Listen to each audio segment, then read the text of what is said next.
Clemson's got to be the favorite in the ACC, right? You're talking ball with the ACC Squad, sponsored by Game Time. From Florida State to North Carolina, from Syracuse to Miami, and from NC State to California, it's the local experts of the Locked On Podcast Network, bringing you scoops, breakdowns, and the most comprehensive preview of the upcoming ACC weekend. Hang on, it could get loud, it could get heated, and it will definitely be fun. Squad up, you're part of the ACC Squad. Hello, everyone. This is the Locked On ACC Squad. I'm Jackson Holzer, the host of Locked On Syracuse. We're joined by Isaac Shea, the host of Locked On Tar Heels, and we got a new face. Yeah, the ACC Squad. That's right, Grayson Singleton, the new host of Locked On SMU. And folks, we saw the comments last season. Okay, where's the SMU representation? Well, guess what? Now we got Locked On SMU here on the podcast. And on today's show of Locked On ACC Squad, recruiting battles and wins over the past few weeks, over the past few days. We're each going to share what's gone right and what's necessarily gone wrong in our football recruiting so far. But we're going to start this podcast talking about ESPN's 2025 ACC College Football Preview, and they have the Clemson Tigers as the favorite to win the conference this upcoming season. Who's buying the first round here? Should Clemson be the favorite in the ACC? I mean, it's funny, Jackson. We get that right as we bring in Mr. SMU Grayson Singleton here, and I think that's probably the conversation right now. These were the two schools that represented us in the CFP last year, so it makes sense, especially with just continuity there with a lot of roster stuff, that these are the teams probably at the top of the table for us. I think if Dono was here back from his Italian 8-year-long trip, Grayson, by the way, one of our Locked On ACC hosts who hosts Locked On Miami, has been gone on a 6-week trip to Italy. We're not jealous at all of him. But for just life and awesome. He is Italian, right, Jackson? I think, and I heard the food in Italy is not very good, so I'm definitely not jealous at all. Like, hey man, Italian pizza, I can't argue with that. Italian pasta, it ain't all that. It's kind of terrible. Anyway, if Dono was here with us, I think he'd be hemming and hawing a little bit about Miami maybe not being at the top. I was kind of laughing. There was that. Have y'all seen that Sporting News article that's resurfaced? It was actually from May, where they ranked like the ACC quarterbacks, and Carson Beck was like, I think, third on that list. Here, Miami is third on this ESPN list as well. And so I think that might be where the point of contention is. I got no problems, though, wait, am I looking at it correctly? Nope, Miami is second, not SMU. I was looking back at the 2024 table. So I got no problems with Clemson being at the top. I think Clemson, Miami, and SMU in some order probably makes the most sense to me. Clemson, Miami, and SMU are the top three, and I think they will finish the top three. But here's the thing about this. I do think Miami in some way is being underrated a little bit. And my biggest belief in that is because I think Carson Beck still has really good college football left to play. Like, there was a reason that we thought he could be the number one quarterback off of the board in last year's draft. Obviously, that ended up being Cam Ward, who he replaces at Miami. But if you had to ask me right now, Clemson and SMU are at the top of that list because they're the two with quarterback play caller continuity coming back from last year. You look at everybody else, there's some sort of change at the top of those sorts of programs that could be competing for the top of the ACC. So if you talk about roster continuity and especially continuity with head coach, play caller, and quarterback, those are the top two right there, Clemson and SMU. And that ultimately could be what leads them to having a rematch in the ACC championship game. Not to mention, they play each other in the middle of the year. Ooh. Jackson, what you got? That's definitely going to be a good game. So I think Clemson is definitely the favorite. They were really good last season. They definitely turned it on down the stretch, made the college football playoff, won the ACC championship over SMU a year ago. And Cade Klubnik is due, I think, for a Heisman caliber season. I would not be surprised if he wins the Heisman Trophy this upcoming year.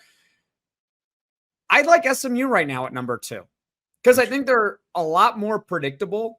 I think they're just going to be really good. I don't know to the extent beyond that. Like, are they going to make a college football playoff team again? But as Grayson mentioned, they have that continuity at quarterback again. They got the same coach and everything like that. So it's all good at SMU. I look at Miami, and I think they really are this boom or bust team in 2025. Carson Beck. I actually am a big Carson Beck fan because I think it's a similar effect to what happened last year. I'm going to bring it to Syracuse for a moment with Kyle McCord, how he's coming over from Ohio State. Everyone thinks he's not very good because he's coming from Ohio State and, he's transferring to Syracuse. And you look at his numbers and he's actually really good, but he's not what Ohio State was used to. Carson Beck, projected number 1 pick, all these high expectations, right? He didn't have a bad year. He just did not live up to the expectation of a potential number 1 pick in the NFL draft. And that doesn't make it bad. It just means, okay, maybe he's not the best quarterback in the country, but he's still damn good. The problem is he's hurt. I have no idea how he's going to be off elbow surgery. The guy literally got Tommy John. So I could sit here and say, hey, Miami should be a top 2 team in the ACC this upcoming season. Miami's going to win 10 or 11 games in the regular season. They might win the ACC. They might be really damn good. They solved the defense, all that. And you could also sit here and tell me 6 months from now that Miami just had a disaster year. They were basically like Florida State because Carson Beck's elbow fell off. He doesn't have an arm. So I don't know. I mean, can you talk to me about Miami like 2 weeks into the football season and then we can have a conversation about them because they are really, really, I don't know. It's just boom or bust to me with Miami. And again, now I'm going to get all the Hurricane fans in the comment section below. He thinks they're going to be Florida State. No, I just want to see how Carson Beck's health is going to be this upcoming year. Who are your sleepers, though, in the ACC? Go ahead, Isaac. Definitely the Cardinal. Stanford. Give me. No, I'm just kidding.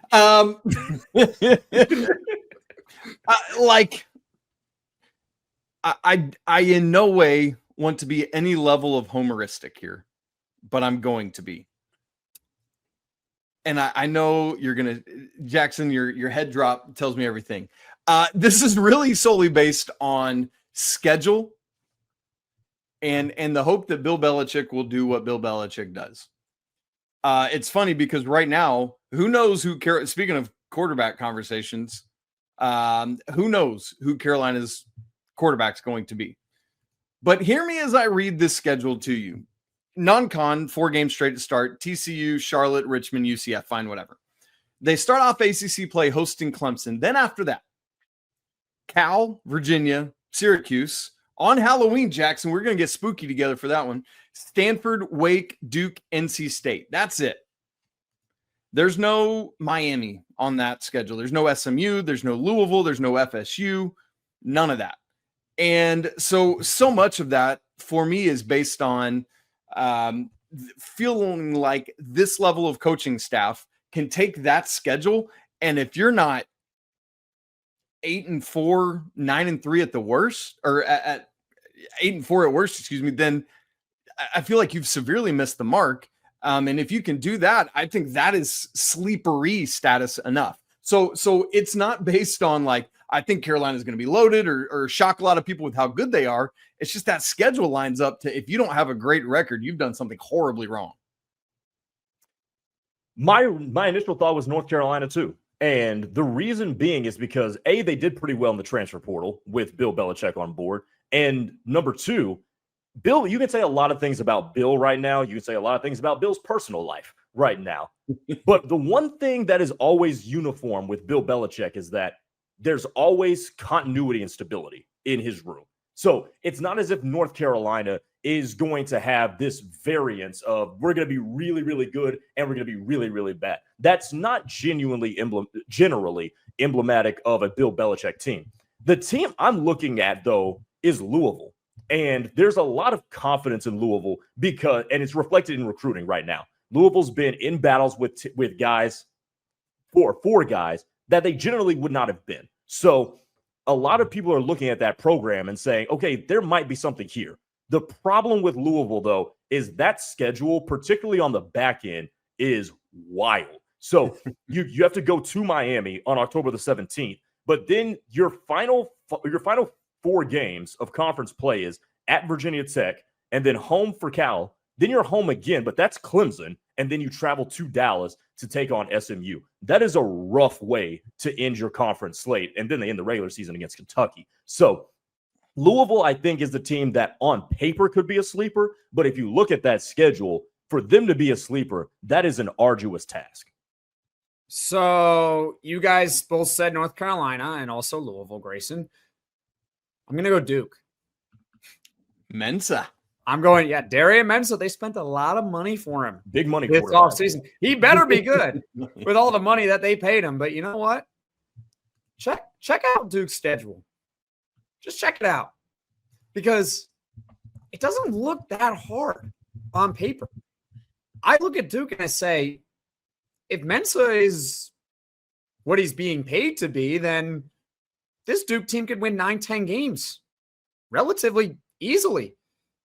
Who are they're at Tulane? I get that's going to be fun when they go to Tulane because they have obviously Mensa.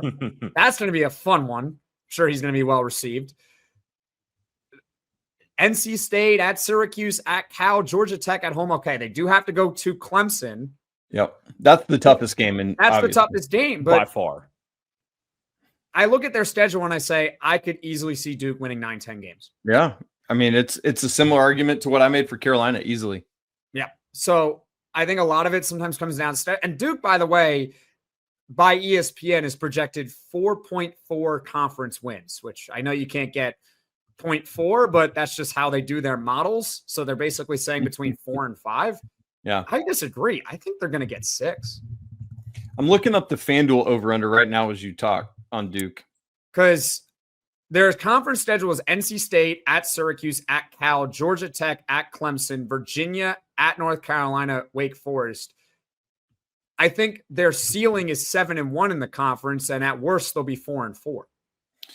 FanDuel has them over under 6.5 total. For the whole low. year. The whole year. That's not just ACC play. That's total. That feels low to me, boys. That feels really. That's FanDuel bet $5. Get $150 in bonus bets. You might want to put it on Duke to go over 6.5 wins. Football, not Duke basketball. Football. No, I'll tell you this. If they're giving you 6.5 Duke wins in basketball, you should take that over as well. No. You can if you can adjust the odds, but they might be so astronomical. I don't know if it might be like you have to bet $1 billion to get $1. Yeah. I'll tell you this about Duke, though. If they win that game against Illinois in week 2, I think that tells us a ton about the Duke team that you're dealing with this year. Yeah, I agree with you on that. I think Duke. And that's at Wallace Wade, right? That's at home? Yes. Yeah. Man. They're at home. Their only game I look at it and say that they legitimately, I give them, I guess you got to give them a 1% because I'm never going to say 0% with a power conference matchup, is you got to go to Clemson. That's right. That's it. Yep. Every other game, you at minimum have a puncher's chance to win it, and at maximum, you are going to win it. Yeah. So that's why I think that Duke is my sleeper in the ACC. If you tell me 6 months from now they're in the conference championship game, would not be surprised one bit. But coming up, I know we got to go to the next thing, and maybe we can come back to this in a second. But talking about quarterback continuity, we got to have a Haynes King discussion as part of this when we come back around at some point, right? Well, we can actually do that next here on the Locked On ACC Squad. Summer sports are in full swing, and whether you're all about baseball under the lights, golf on the green, or high-stakes soccer action, FanDuel is the best way to make every game even more exciting. You're already following along the action. Why not make it a little bit more thrilling with FanDuel? You can get in on the game while your friends are getting sunburned at the beach. And folks, we were just talking about in the previous segment here, Duke football over-under on FanDuel, 6.5 regular season wins. Assuming Darian Mensa is the guy that they're paying him to be, I think it's all but a lock that Duke wins at least 6.5 games this upcoming season. You might want to take the over on that. And hey, if you're new to FanDuel, it's the perfect time to sign up because new customers can bet just $5. And if it wins, you get $150 in bonus bets. Open the FanDuel app today or visit FanDuel.com to get started. This is the Locked On ACC Squad. I'm Jackson Holzer, the host of Locked On Syracuse. We're joined by Isaac Shade, host of Locked On Tar Heels, and Grayson Singleton, the new host of Locked On SMU. On the previous segment, we talked about how Clemson's the favorite in the ACC and some of the dark horses within the conference. But Isaac, I guess I'll start off with you. What is it about Haynes King that you want to talk about here? Just like, he's a guy that has continuity. I know Georgia Tech hasn't been great since they would just ground people. Even then, calling them great is a reach, but hasn't been strong since they would ground people into the ground in the Paul Johnson era. Every now and again, throw it up to Megatron or something. But like, Haynes King, I feel like, has established himself as the type of quarterback that even on a non-great team can put the offense on his shoulder and win a couple games. That Sporting News article I referenced earlier, they had him second quarterback in the ACC behind only Klubnik. And so I think like that alone at some point has to be enough to say, like, can Georgia Tech come out and win some games? And I'm saying that not looking at their football schedule. So, like, that's obviously a factor, as it's been with all these conversations we've had, but there we go. So in regards to Haynes, first of all, on ESPN, they are projected exactly 4 wins in the conference this upcoming season, and it's giving them I want to take a look at it right now, Georgia Tech, a 75.5% chance at winning at least 6, which is a bowl game. FanDuel has them higher than Duke, over under 7.5.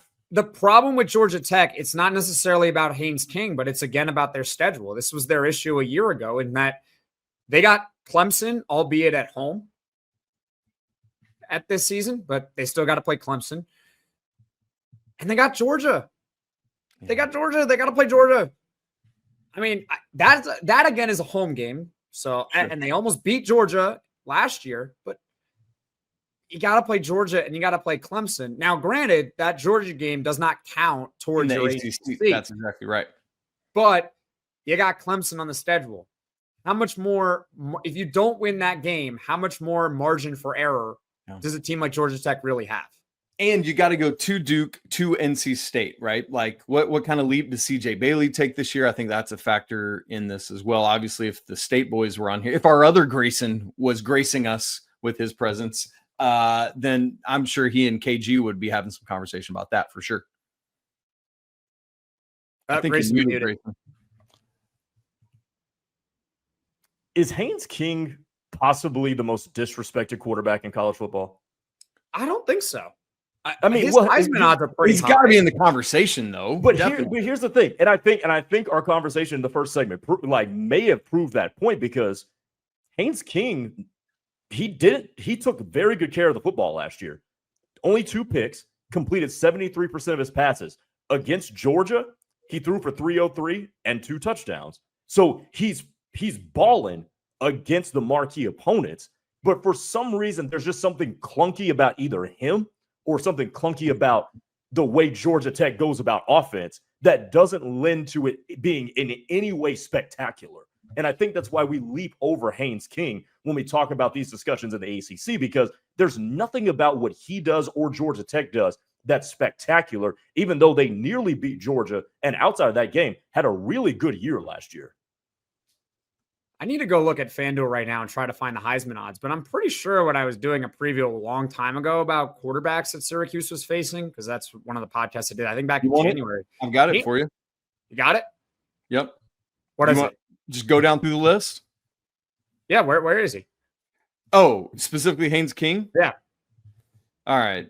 Manning, best odds. Nussmeier, Klubnik, Not surprised. Jeremiah Smith, Drew Allers, Julian Sayin, Lagway, Mateer, Sellers, Moore, Levitt, Jim Carr, Beck.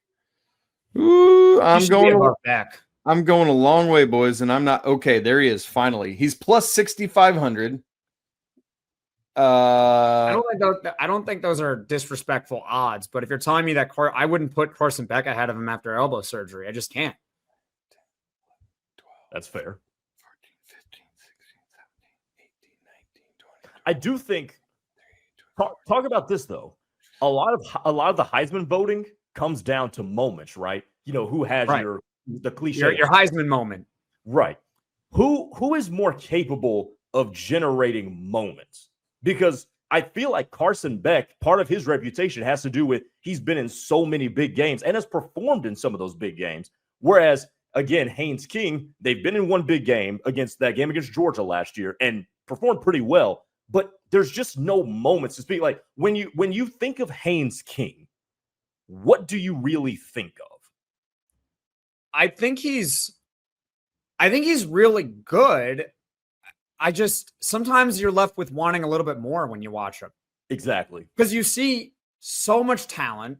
He's got the arm. He's a bulldozer. He runs over you, and then it just doesn't always translate.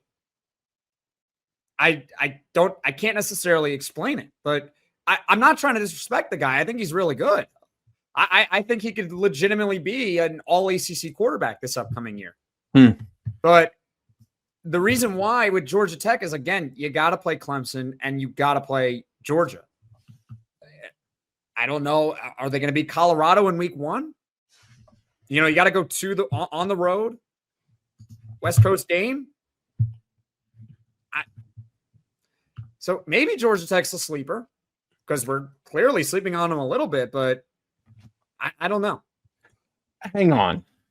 Let's have a time zone conversation here, Jackson Holzer. Colorado is most definitely in mountain time. I was like, that's mountain time, homie. Okay, but it's Come not. on.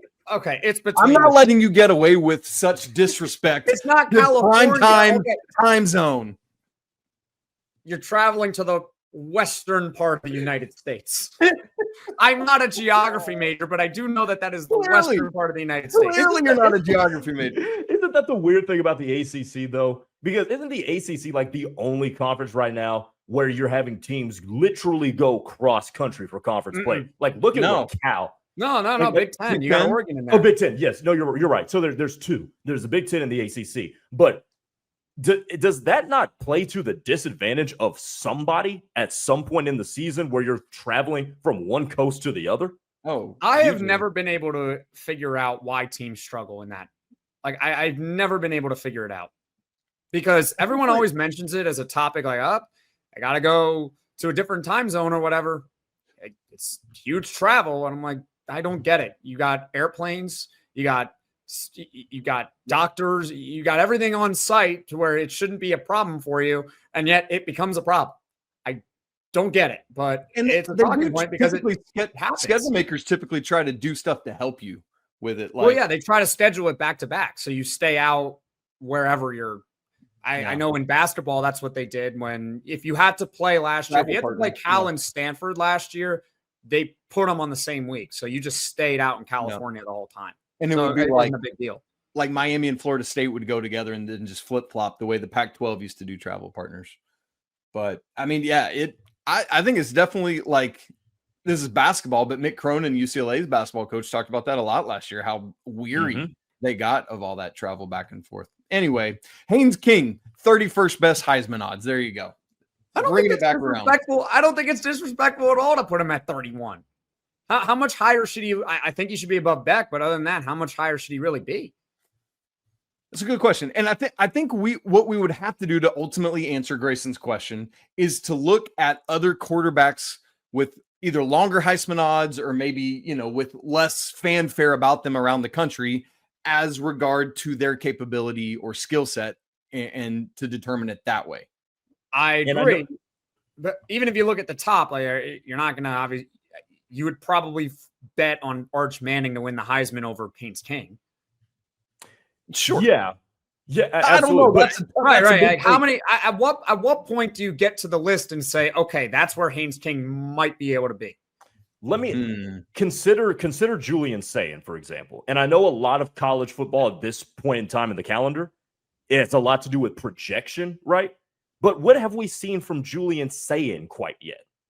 I mean, it is purely a potential thing. But if you're telling me who would I rather bet on to win a Heisman, I'm taking Sayin every day. I mean, I trust that Ohio State knows what they're doing, that they know he's one of the top quarterbacks in the country. I trust Ohio State that they think this kid is good. He's probably going to be pretty good. And the thing with Sayin too, which elevates him with those odds, is because he's going to have more opportunities for those Heisman moments too. Yep. Right. 100%. So at the end of the day, I would guess that on that list, you can probably at least come up with 20 that you can say definitively you would take over Haynes King in a Heisman race in the preseason. And then outside of that, you could start debating. But again, I don't think it's disrespectful to say Haynes King, 31st in Heisman odds. I mean, think about it. 25 teams get ranked in the top 25. Wait, is that how that works? That's it. You know, top 25 is 25 teams. So if you're 31, that's not that far off. That's ORV. That's ORV territory. It's not that far off. I don't think it's disrespectful to put it would be fun sometime to do that experiment, like going through this list and saying Haynes King or, Jaden Maliava or whatever, or Nico Maliava, things like that, right? And I mean, that's just a coin flip. Right, exactly. But to go through the list and actually do it that way. Fair enough. But I think next we should maybe talk about some of our recruiting battles that we've had at each school. So let's do that on the Locked On ACC Squad.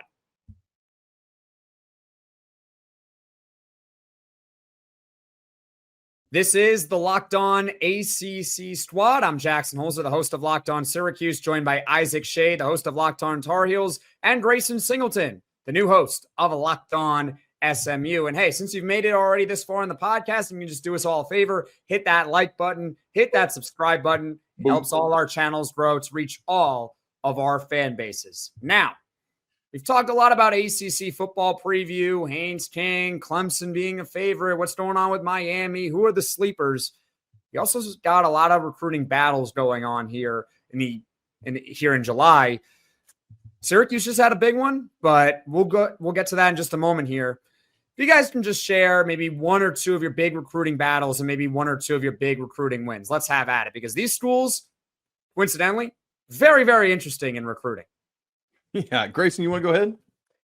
Well, SMU is seeing its biggest recruiting cycle pretty much ever. I mean, you'd probably have to go back to the 80s, but like pre-death penalty to really get a recruiting cycle that would even come close to matching this one. So right now they've got 8 4-stars committed. They're on the precipice of getting a commitment from 4-star wide receiver Zachary Turner, who's going to play tight end for them.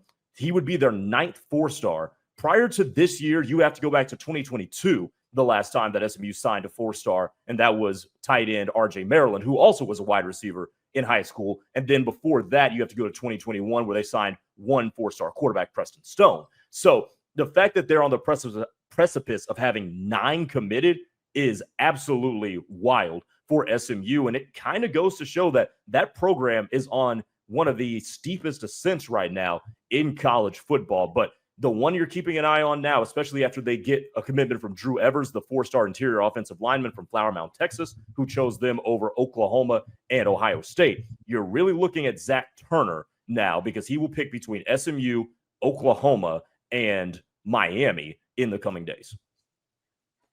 For Carolina, it's crazy. They have 30 commits in the 2026 class right now, which is easily the most in the ACC. There are no 5-stars or anything like that, but they do have 4 4-star commits, which is south, obviously, of Miami, south of Clemson, south of Florida State, south of SMU, even Syracuse. I think you guys have like 5 or 6, Jackson, if I remember correctly. It depends, but yeah. Go on. I mean, it's very Belichickian, right? To cast a wide net, see who's man enough to stick it out, survival of the fittest and all that.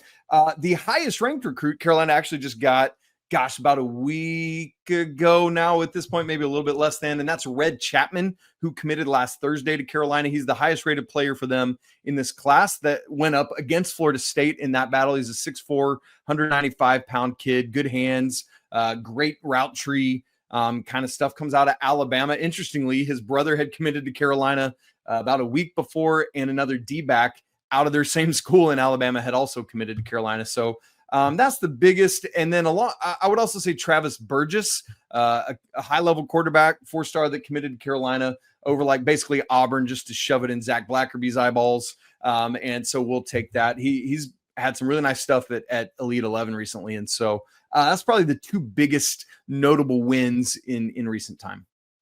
Well, for Syracuse, they are on pace to have their best recruiting class since 2003 at minimum. If you go back and look at class rankings, They really started on 24/7 Sports in 2003, and Syracuse has never even had a top 30 class. Wow. After getting 5-star Calvin Russell, which is their first 5-star since 2001. You got to go back to Johnny Morant. Fran Brown's definitely doing wonders. They are now bordering a top 20 class in the nation. Again, unheard of for Syracuse football over the past 2+ decades. The guy to keep an eye on now who can maybe solidify their class as being top 20 is current 4-star commit defensive back Tadarius Hughes at Florida State. The interesting thing about Tadarius Hughes is that, yes, he's committed to Florida State, but he did take an official visit to Syracuse at the end of June. And as Brian Smith likes to say on the Locked On Portal podcast, if you get someone on campus for an official visit, you got a shot to actually land the kid. There's definitely mutual interest there. So they got him on campus for an official visit. On top of that, he was at Calvin Russell's commitment party when he decided to commit to Syracuse, and they are also teammates at Miami Northwestern High School. Take that information for what you will. But if I'm a Florida State fan, I'm looking at Tadarius Hughes right now and I'm saying, are we sure we're going to be able to hang on to him? And if you're Syracuse, I think you got to do everything in your power. They might already be doing this, but do everything in your power to try to flip him. Because if Syracuse flips him, they are going to have a top 20 recruiting class in the nation when all is said and done.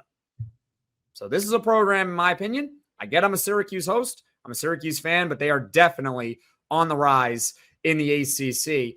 Any last folks? Or excuse me. Any last thoughts? Folks? We are the last folks here. That is an accurate statement. This is the Last Supper, as you say. No, Any I mean, thoughts? I think the thoughts are it's July. We're literally weeks away from camp. And I don't know about you boys. I am salivating. Let's get this going. I think there's just so many fascinating things about this season. Grayson, you can go. I mean, you look at North Carolina, SMU, and Syracuse, all looking like they're going to have potentially a top 20 recruiting class. Who would have thought? The boys, the NIL era is here, and it has turned everything on its head. And I think the funny part is that after Calvin Russell committed, there was a lot of people on certain fan bases that were saying, it's the money. It's the money. It's the Syracuse money. And I'm like, where did this money come from? Have you looked at Syracuse recruiting in recent years? You know, forget the football for a moment, like basketball, they can't get anyone in basketball up until maybe this year with Nate George, but I don't know. Maybe they just found new money. I don't know. I'll take it. I'll tell you, there's no salary cap with NIL. But, folks, this has been the Locked On ACC Squad. I'm Jackson Holzer, the host of Locked On Syracuse. Isaac Shade, host of Locked On Tar Heels. Grayson Singleton, new host of Locked On SMU. And since you made it this far in the podcast, hey, when you're done, you can check us out on all our channels, Locked On Syracuse, Locked On Tar Heels, and Locked On SMU. And we'll be back next week with another episode of Locked On ACC Squad.